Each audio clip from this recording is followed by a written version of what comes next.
The rain was falling lightly, almost lazily, as if it wanted to caress the glass rather than strike it. Inside, the cafe was comfortably warm, the kind of warmth that embraces you without asking permission. The air was filled with the rich aroma of freshly ground coffee, mixed with the sweet scent of pies displayed in the softly lit counter. Emily Harper sat alone at one of the tables near the window. Her fingers fidgeted with the handle of the cup while her gaze drifted to the entrance every time the little bell above the door chimed. The navy blue dress she wore was simple yet elegant, borrowed from her friend Sarah, and the heels, though beautiful, were starting to pinch her feet. She sighed, trying to convince herself this was nothing more than a favor. "It's just a favor for Sarah," she repeated silently. But deep down, there was a strange tension. Not just the nervousness of meeting someone unknown, but the feeling that, somehow, her life was about to turn a sharp, unexpected corner. Time seemed to move slowly. The muffled sound of the coffee machine blended with the low murmur of conversations around her. Outside, the street reflected the yellow glow of the street lamps on the wet asphalt. She watched a couple laughing as they ran to escape the rain, and wondered when was the last time she had felt something that light. And then, the door opened. The bell rang, announcing his entrance. Tall, broad-shouldered, impeccably tailored suit, dark hair swept back, revealing a strong-featured face and an attentive gaze. Daniel Crawford. He paused for a moment at the entrance, as if scanning the room before moving forward. There was something about the way he occupied space, as if the air around him gave way so he could pass. Emily felt her heart speed up, unsure if it was from his imposing presence, or from the fear of making a mistake in a role that wasn't hers. He approached with firm steps, the precise sound of his shoes on the wooden floor mingling with the cafe's soft background music. "Miss Bennett?" he asked, his voice deep, each word carrying an almost intimidating confidence. Emily swallowed hard, forcing a smile she wasn't sure looked convincing.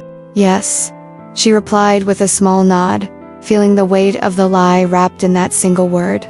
Daniel sat across from her, his eyes fixed on hers, as if trying to decipher her instantly.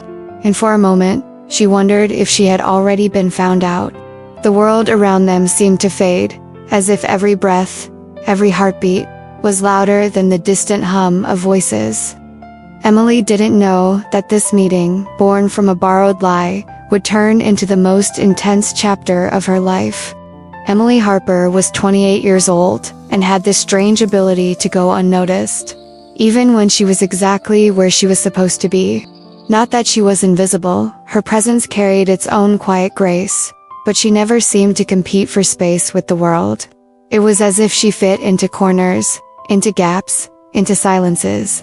She had been working for 4 years in the administrative department of a small independent publishing house. Her days were filled with spreadsheets, emails, and lukewarm cups of coffee forgotten on her desk. It wasn't a dream job, but it paid the bills and gave her a certain stability, albeit at the cost of always feeling like she was living on autopilot.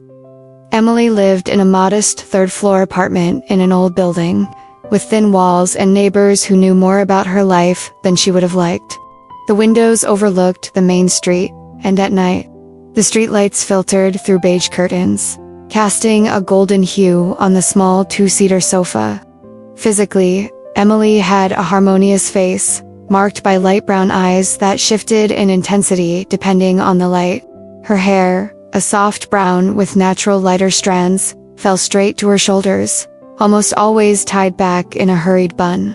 She dressed simply and practically, yet there was an unintentional charm about her, an elegance that didn't depend on expensive clothes. Emily's family was small.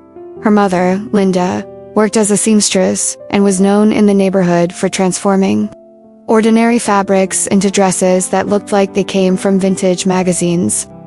Her father had left when Emily was only 8, leaving behind nothing but a handful of photographs and a box of tools no one used anymore. She also had a younger brother, Jake, who was studying engineering and working part-time to help with expenses. Her relationship with her mother was a quiet partnership. Shared looks that needed no explanations, long hugs when words failed. Emily had learned early on that there was strength in caring for others, but in the process, she had forgotten to learn how to care for herself. That was why Sarah Bennett had entered her life like a burst of irreverent light. Sarah was Emily's perfect opposite, extroverted, bold, the only daughter of a wealthy real estate family. The two had met in college, in a group project meant to last one semester, but that turned into years of unlikely friendship. Sarah had a natural talent for breaking routines, always coming up with ideas that bordered on absurd but somehow ended up working. And so, one random afternoon, she appeared at Emily's workplace with a conspiratorial smile and an impossible request. "I need you to go in my place to a date tonight." Emily laughed, thinking it was a joke.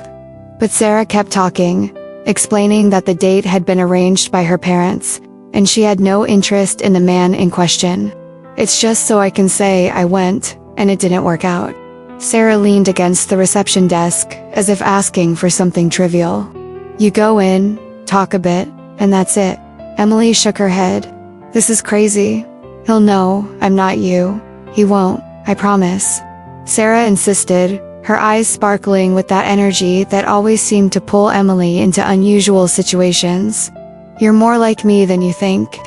Deep down, Emily knew it was a terrible idea. But she also knew that when Sarah decided something, very little could stop her. Besides, there was something in her voice, in that request, that sounded like more than just whimsy. "Why don't you go?" Emily asked, searching for a way to refuse. Sarah looked away for a moment.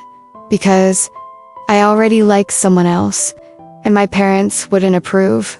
And that was how, without much thought, Emily ended up saying yes. That same night, Sarah showed up at her apartment with a flawless navy blue dress, a pair of elegant shoes, and a small box containing delicate earrings. Emily looked at herself in the mirror and almost didn't recognize the reflection. It wasn't just the outfit. There was something in her eyes, a mix of nervousness and adrenaline, that gave her expression a different edge. Before leaving, Sarah handed her a clutch bag and smiled. "Trust me, it'll be quick, and you'll come back home laughing about it all." Emily took a deep breath, trying to believe it. But as she went down the stairs, she felt that each step was taking her farther from her predictable routine and closer to something unknown, and perhaps dangerous. When she got into the taxi and gave the address, she realized there was no turning back. The driver turned the radio on low, and she stared out the window at the city lights, reflecting on the wet asphalt. Her heart was racing, and she wondered why this simple lie felt so heavy.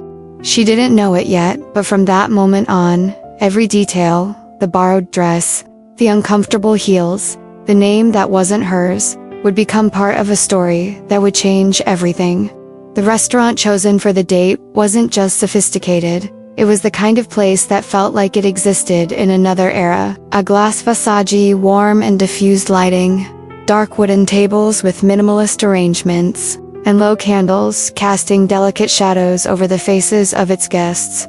As she stepped inside, Emily caught the subtle perfume of fresh flowers, blending with the rich aroma of refined dishes, drifting from the open kitchen, where the sound of pans and skillets formed an almost hypnotic melody. The motardee, a tall man with graying hair, greeted her with a polite smile and an assessing glance. "Table for two."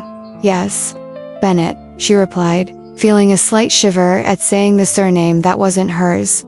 As she was led to the reserved table, Emily could hear the faint click of her heels against the polished marble floor. Her heart was pounding, as if warning her there was still time to turn back. But it was too late. She saw the table near the window, where the reflection of the streetlights mixed with the shimmer of the rain outside. And then she saw him. Daniel Crawford was standing, waiting for her. The dark gray suit fit perfectly over his broad frame, the collar of his crisp white shirt immaculate, and the silver watch at his wrist caught the light discreetly. His face was serious, but not cold. In his eyes there was a trace of curiosity, as if he wanted to measure every detail before deciding what to think. "Miss Bennett," he said, his voice deep, firm, carrying a self-assurance that was almost tangible. Emily nodded, trying to maintain her composure. Yes, it's a pleasure to meet you, Mr. Crawford. He extended his hand, and the touch was brief, but enough for her to feel the firmness of his grip and the warm temperature of his skin. They sat down, and the waiter soon approached with the menus. Daniel didn't open his right away. So, Sarah Bennett, he said the name as if tasting it, watching closely for any reaction. Emily forced a light smile. That's right. Your parents have spoken a lot about you. He leaned back in his chair, crossing his arms elegantly. They said you're passionate about traveling and that you love Italian wines. She swallowed hard. She had no idea what to answer. Yes, I enjoy them a lot. Daniel's gaze narrowed slightly, not in open suspicion, but in quiet analysis. Emily shifted her focus to the menu, pretending to be deeply interested in the options. The dish descriptions, filled with French terms, didn't help her at all. The waiter returned to take their orders, and Daniel, without taking his eyes off her, said, "I'll have the truffle risotto and the house wine." Emily hesitated for a moment and pointed to a random dish, choosing more for its moderate price than for the description. The silence that followed wasn't uncomfortable, but it carried something different, as if Daniel was deliberately waiting for her to fill the space. "And you?" she asked finally. "What do you do in your free time?" He raised an eyebrow. "Free time?" A faint smile appeared. "I have very little of it, but when I do, I like running at dawn." The conversation continued in that subtle game of questions and answers, where each revealed a little and hid just as much. Despite the initial tension, Emily began to loosen up, letting slip genuine remarks that, to her surprise, made Daniel smile discreetly. When the food arrived, the aroma of the risotto spread over the table.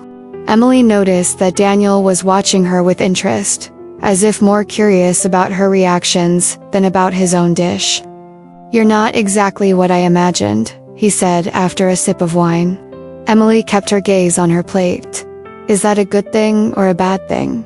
"It's intriguing." He set down his glass and leaned slightly forward. "Tell me, Miss Bennett, what's the worst lie you've ever told?" The question caught Emily off guard. A small choke threatened to escape, but she disguised it with a sip of water. She gave a faint smile. "I don't think I've told it yet." Daniel stared at her for a moment longer, as if her answer were an invitation to decipher her. Then, suddenly, he relaxed and changed the subject, telling her about a recent trip to Milan to close an important deal. By the time dessert arrived, Emily no longer knew if she was acting or simply being herself. The initial tension had turned into a strange connection, an invisible thread stretching between them, charged with something she didn't want or couldn't name. When it was time to say goodbye, outside, the rain had eased into a light drizzle. Daniel held the door for her and said, "It was interesting to meet you." Emily smiled, but before she could reply, he added, "And for the record, I think you're not who you say you are." The world seemed to stop for a moment. He took a step back, got into the waiting black car, and drove away, leaving her standing there, motionless, with the feeling that the charade meant to last only a few hours had just become something far more complicated. The next morning dawned gray, and Emily woke up with the lingering sensation of having lived through a strange dream. As she brewed her coffee, scenes from the previous night replayed in flashes, Daniel's steady gaze, his probing questions, and that final insinuation that he knew she wasn't who she claimed to be. She tried to push the thought away and focus on work. The routine at the publishing house gave her a sense of security. Documents to review, emails to answer, numbers to organize. But no matter how much she tried, the memory of that dinner kept knocking at the edges of her mind. It was mid-afternoon when the phone rang. An unfamiliar number lit up the screen. "Hello, Miss Harper." The deep, unmistakable male voice carried over the line. Emily's stomach tightened. "Yes, this is she. This is Daniel Crawford." He paused briefly, as if savoring the weight of his name. "We need to talk." She glanced around, as if someone might overhear. "I don't think there's much to say." "On the contrary," he countered. Come to my office tomorrow at 10. The call ended before she could object. She spent the rest of the day imagining what could possibly happen. With each passing hour, the tension grew, and when night came, sleep became nearly impossible. The next morning, Emily stepped into the grand lobby of Crawford Enterprises. Marble floors, glass walls, receptionists dressed to perfection. Every detail seemed designed to project power. She was escorted to the top floor, where Daniel was waiting. He stood by the window, his back to the door, gazing out at the city as if calculating every move in the world below. When he turned, his eyes held something different from the night before, a mixture of determination and interest. I knew you weren't Sarah Bennett, he said bluntly, and frankly, I don't care. Emily took a deep breath. Then why did you call me here? He walked slowly to his desk and sat, gesturing for her to take the chair opposite him. Because I have a proposal for you. Emily raised her eyebrows. A proposal? Yes.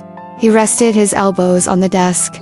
My grandfather believes it's time for me to get married, and to keep him and the company's board from parading more ideal candidates in front of me, I need to present someone. She blinked, confused. And you want me to? Pretend to be your girlfriend. Exactly. His gaze didn't waver. For 3 months, events, dinners, public appearances, nothing more. That's insane. It's a contract. He slid an envelope to the center of the desk. With a generous payment. Enough to clear any debt you might have. And still have plenty left. Emily stared at the unopened envelope as if it were dangerous. Why me? Because you're not from my world. He leaned back. And that's exactly what will convince my grandfather. It's not just an arrangement.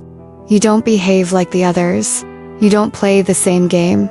She bit her lower lip, feeling the weight of the decision pressing in. The offer was tempting, but also risky. And if I say no, then we'll never see each other again. He shrugged, though there was something in his expression that suggested it wasn't entirely true. Emily took the envelope and, without opening it, slipped it into her bag. I need to think about it. Think quickly. His tone was firm, but not threatening. The first appearance will be at next week's gala dinner.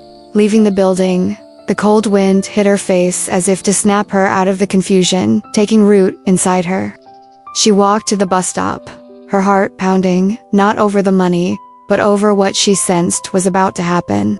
At home, she finally opened the envelope. Inside was a detailed contract, schedules, events, rules, and at the bottom, Daniel Crawford's signature was already printed, as if he knew she would agree. That night, Emily sat at the kitchen table, staring at the document. She remembered Sarah's expression when she had first asked for that initial favor. She remembered Daniel's serious face at the restaurant, the way he seemed to see beyond what she showed. She picked up a pen and, before she could talk herself out of it, signed. The next day, she called the number listed in the contract, Mr. Crawford. Her voice was steady, though her chest was in turmoil. I accept. On the other end of the line, there was a brief silence, followed by a short reply, dry but charged with something she couldn't quite name. Good. Welcome to the game, Miss Harper. The first week as Daniel's girlfriend began with a whirlwind of meticulously organized engagements, all coordinated by his personal assistant. Emily received a large package delivered to her apartment. Inside were custom-tailored dresses, elegant shoes, and discreet but expensive jewelry. Along with them came a neatly typed guide, filled with notes on posture, etiquette, and even the appropriate tone of voice for different social settings. Her first test was a charity dinner at one of the city's most exclusive hotels. Daniel picked her up in a sleek black car, his arm steady and warm as he guided her inside. She wore a black evening gown with a subtle neckline and an immaculate cut that accentuated her figure without overstatement. The light floral perfume she had chosen mingled with the sweet scent of the lavishly decorated ballroom, where crimson velvet tablecloths and exotic flower arrangements set the scene. Remember, he murmured softly as they walked in, smiled just enough to look natural. but not so much that it seems forced. Emily gave a small nod, though she wasn't entirely sure how one could calculate something like that. The ballroom was full of business magnates, politicians, and prominent socialites. Camera flashes went off at regular intervals, and Emily focused on maintaining her composure, aware that every click was capturing a role she hadn't been born to play. Throughout the evening, Daniel was flawless. He knew exactly what to say, when to listen, and how to make each person feel important. Emily watched with quiet fascination, but there was also a flicker of unease. He seemed capable of reshaping himself to fit any situation, and that left her wondering how much of the man she'd seen in private was real. Between toasts, she felt his hand brush lightly over hers on the table. The contact was fleeting, but it seemed to linger far longer in her mind. A warmth ran through her, an unsettling reminder that this was supposed to be a performance, and yet her body reacted as if it were anything but. "You're doing well," he murmured, leaning in just enough for only her to hear. By the end of the night, as they rode back to her apartment, Emily gazed out the window, the city lights blurring against the glass. For a few moments, she forgot it was all an act. Daniel drove in silence, but there was a quiet tension in the air, not unpleasant, but charged, as if they were both aware of something neither wanted to name. The following days were a marathon of events, business luncheons, cocktail parties, investor meetings. Emily quickly realized that playing the part of fake girlfriend was more exhausting than she had imagined. Every gesture and word had to be carefully measured to maintain the illusion, and even when she was tired, she had to look flawless. And yet, cracks began to appear in the script. One afternoon, between two appointments, Daniel took her to a small, tucked-away cafe far from the spotlight. He ordered 2 cappuccinos, and for the first time, their conversation wasn't about appearances or schedules. They spoke of simple things, old movies, places they'd like to visit, the music they'd loved as teenagers. "You're not what I expected," he said, idly stirring his coffee.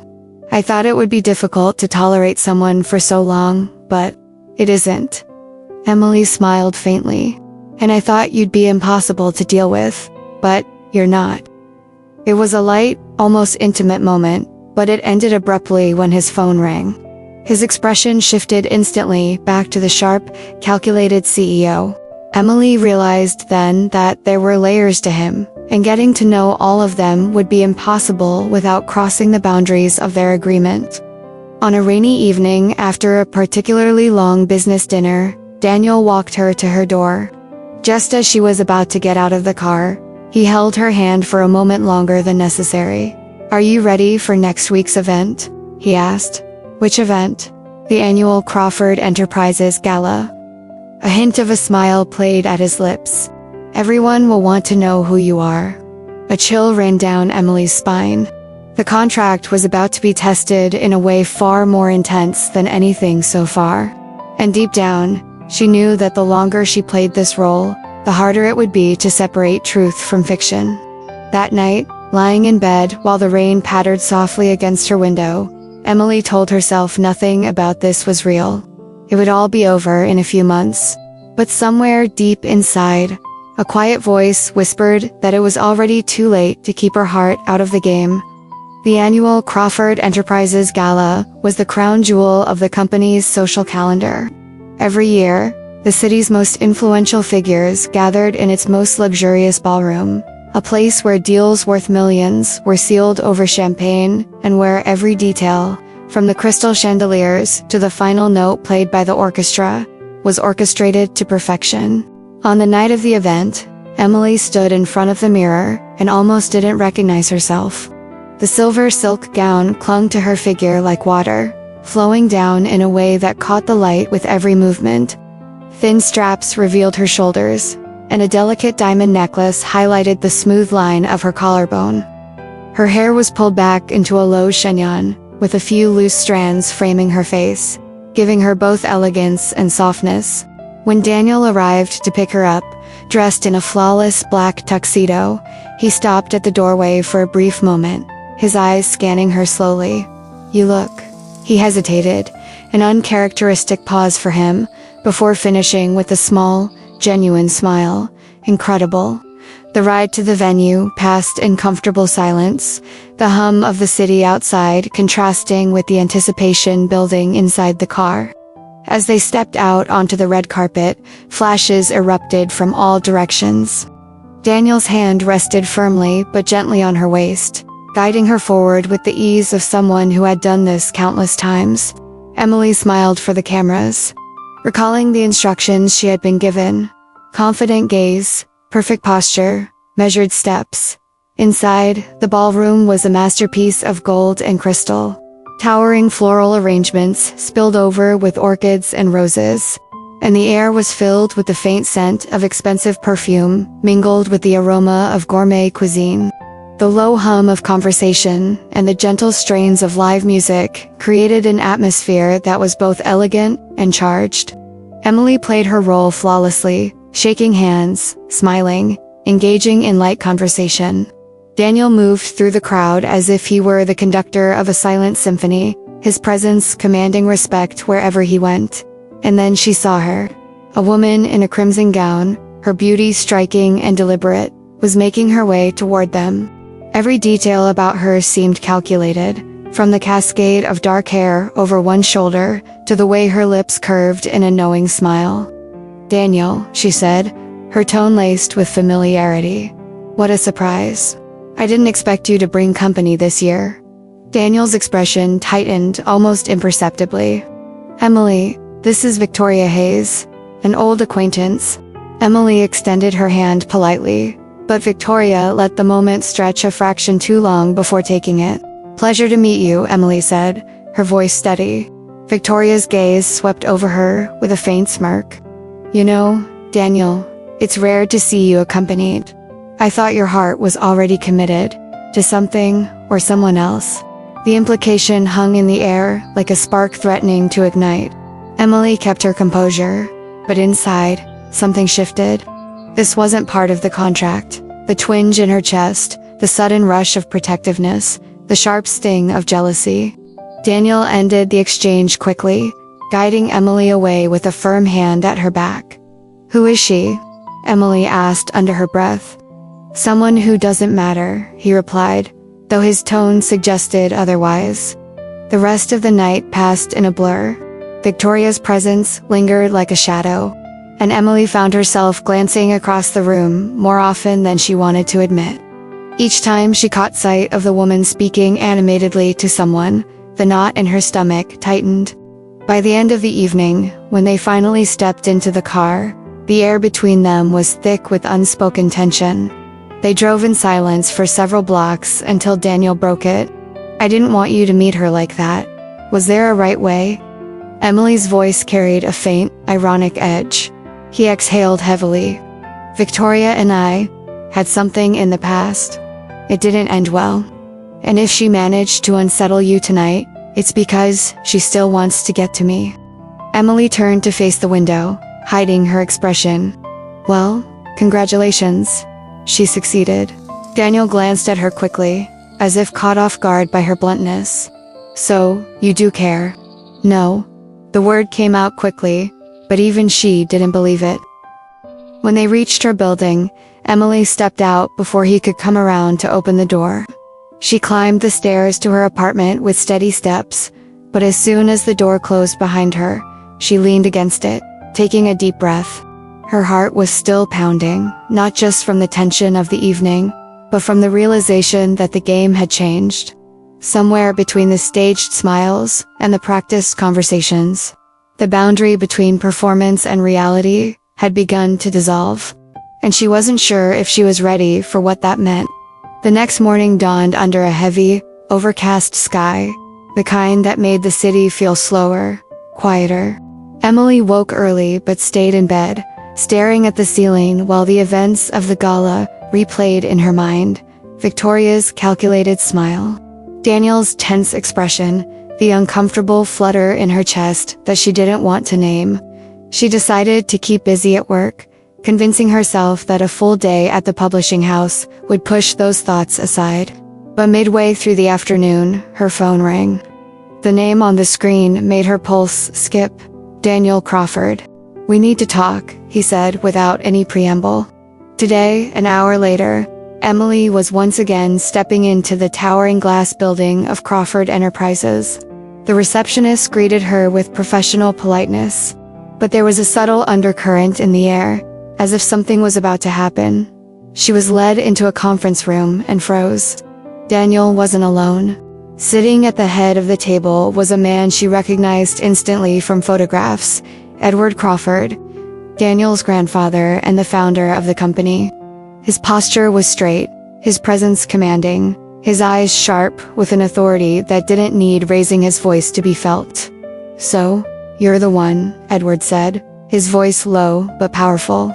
"The woman who's making my grandson lose his focus." Emily's spine stiffened.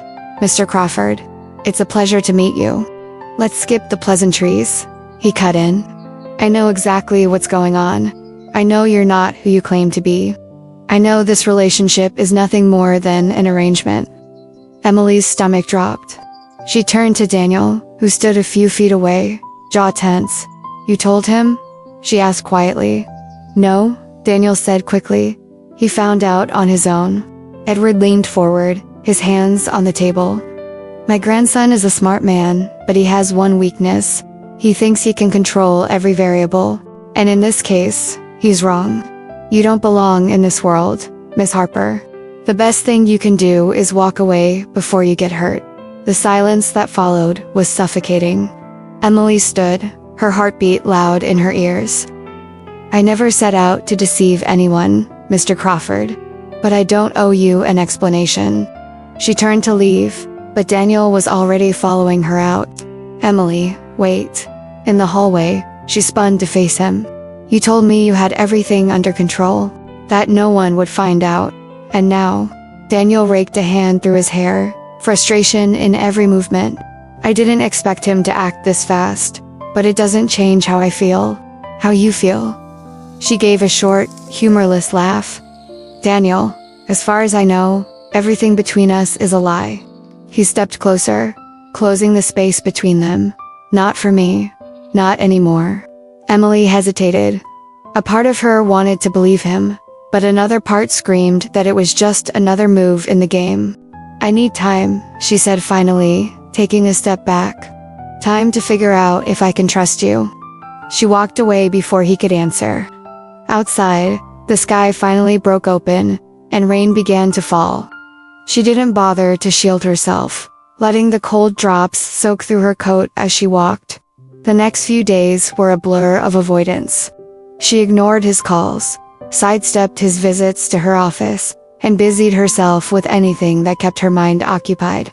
But the truth was, she was waiting for him to try again, to push harder, to prove something she couldn't quite define. It was late Friday night, the city quieter than usual, when she found herself curled on her couch under a blanket.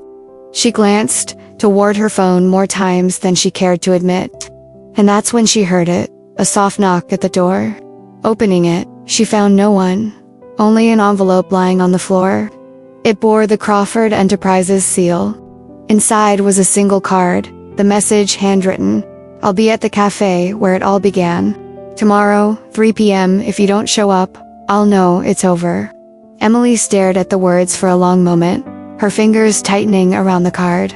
Closing the door behind her, she leaned against it, feeling the weight of the choice she would have to make the next day. Saturday morning arrived, bright and clear, sunlight streaming through the thin curtains of Emily's apartment. She lay in bed far longer than usual, the handwritten card resting on her nightstand as if it were a living thing, breathing and waiting for her decision. She'd told herself a dozen times she wouldn't go, that it was better to end this quietly. But every time she imagined Daniel sitting there alone, something inside her refused to let it happen. By 2:30, she was dressed in a simple cream-colored dress, a light coat draped over her shoulders. Her hair was loose, brushing softly against her collarbone. She left without overthinking, walking briskly toward the familiar corner where the cafe stood. The bell over the door jingled as she stepped inside, and for a moment it felt like time had rewound. The warm, comforting scent of freshly brewed coffee mixed with the faint sweetness of pastries from the glass case. Daniel was there, seated at the same table where they'd first met. This time, he wasn't in a perfectly tailored suit. He wore a crisp white shirt and a navy blazer, his dark hair neatly styled. But there was something unguarded in his expression. Vulnerability, a word she never thought she'd associate with him. When he saw her, he rose immediately. "You came," he said, relief softening his voice. Emily sat down without answering. Her heart was thudding hard enough that she was sure he could hear it. "I've been thinking about how to explain," he began, leaning forward, forearms resting on the table. "But the truth is, you don't need speeches from me. You need honesty." Her eyes narrowed slightly. "And what's the honesty, Daniel?" "That you hired me because I was convenient, and now you want me to believe it's suddenly different?" He didn't flinch. "Yes, I hired you because it was convenient, but somewhere along the way, convenience stopped having anything to do with it. Emily, I realized I wasn't pretending anymore. Every smile, every touch, every time I looked for you in a crowded room, none of it was in the script. It was real." She said nothing, her gaze fixed on him, but her mind spinning. "I know I set this up wrong," he went on. "I built the foundation on a lie.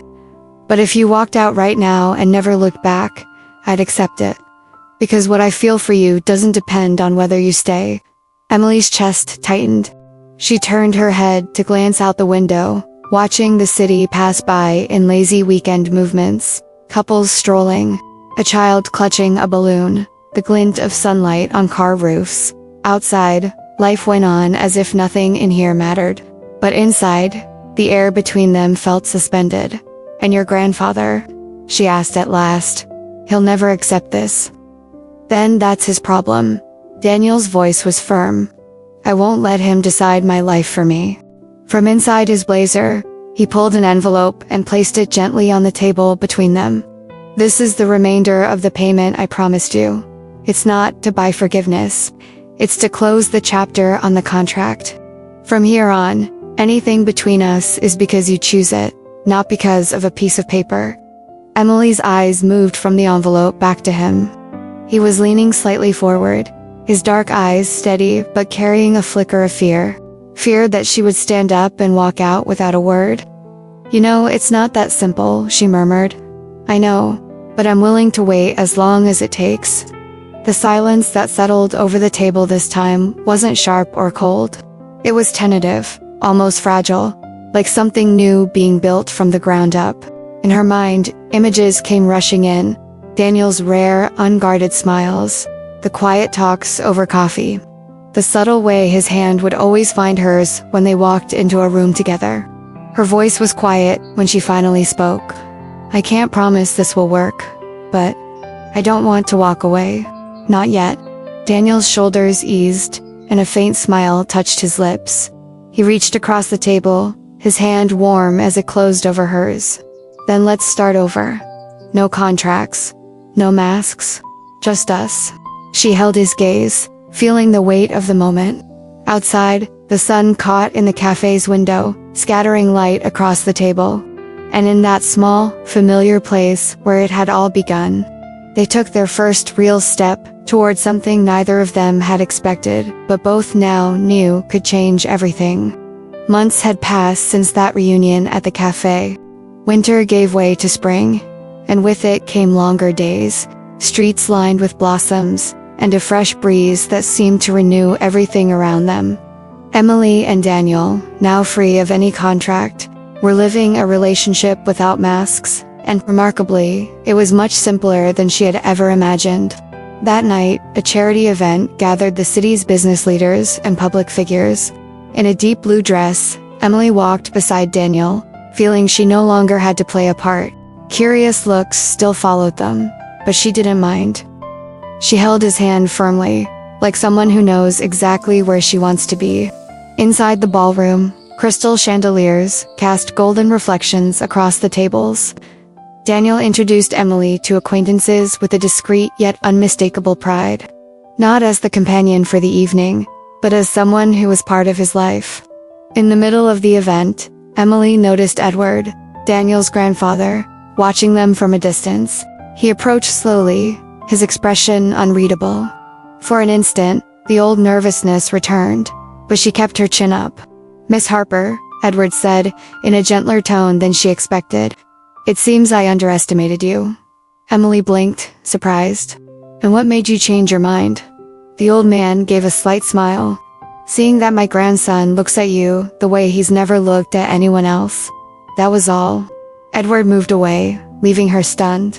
Daniel came over and touched her hand, as if he already knew what had been said. "I think you've won over the hardest Crawford." Emily laughed, a warm glow spreading in her chest. Later, when they left the event, the cool night air wrapped around them. They walked slowly toward the car and, before getting in, Daniel pulled her close. "You know, I never thought that wrong date at the cafe would become the best thing that ever happened to me." She smiled, eyes shining. Sometimes the best stories start with a lie and end up being truer than anything. And there, under the soft streetlights, they kissed, not as characters in an elaborate game, but as two people who had chosen to stay.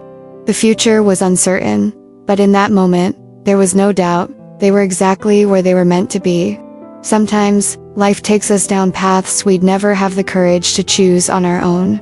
Emily and Daniel began their story under the weight of a contract, of a carefully crafted lie, but discovered that the most beautiful truth can be born where you least expect it. And maybe that's how love works. It doesn't ask permission, it doesn't follow a script, it simply happens, and changes everything. If you've made it this far, thank you for giving yourself to this story along with us. It's because of viewers like you that Lasting Tales exists, to tell narratives that reach deep into the heart and stay with you. If this story made you smile, sigh, or believe again that true love can appear in the most unlikely circumstances, like this video, subscribe to the channel, and turn on notifications to receive our next stories. And tell us in the comments, have you ever experienced a meeting that changed everything? Your story could inspire others, and we love reading each one you share. Don't stop here. We have many more emotional stories waiting for you on Lasting Tales. Click on the next video and keep feeling every word, every moment. Here on Lasting Tales, every story leaves marks that time cannot erase. See you in the next one.